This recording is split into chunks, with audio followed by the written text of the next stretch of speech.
బులెటిన్లో మరో బ్రేకింగ్ చూస్తున్నాం. రాజన్న సిరిసిల్ల జిల్లా కలెక్టర్ మరోసారి అత్యుత్సాహం ప్రదర్శించారు. ఇంటి పేరు ఒకటే ఉందని సంబంధం లేని రైతును కటకటాల పాలు చేశారని ఆ అన్నదాత ఆరోపించారు. జిల్లెల గ్రామానికి చెందిన రైతు అబ్బాడి రాజిరెడ్డిని అరెస్ట్ చేయించారు కలెక్టర్. 3 రోజుల క్రితం గొంతు సర్జరీ చేసుకుని కనీసం మాట్లాడలేని స్థితిలో ఉన్నాడా రైతు. బీఆర్ఎస్ పై కక్ష సాధింపు చర్యల్లో భాగంగానే తనపై భూమి విషయంలో అక్రమ కేసు పెట్టినట్లు రైతు ఆరోపించారు. జిల్లెలకు చెందిన అబ్బాడి అనిల్ బీఆర్ఎస్ నాయకుడని, తన పేరు అబ్బాడి రాజిరెడ్డి అని చెప్పారా రైతు. రాజకీయాలతో సంబంధం లేని సామాన్య రైతుపై కేసు పెట్టడంపై స్థానికులు ఆగ్రహం వ్యక్తం చేశారు.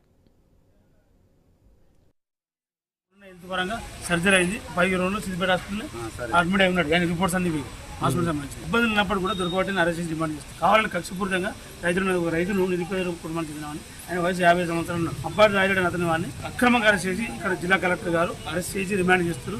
కావాలని కక్షపూర్తంగా అరెస్ట్ చేస్తాను.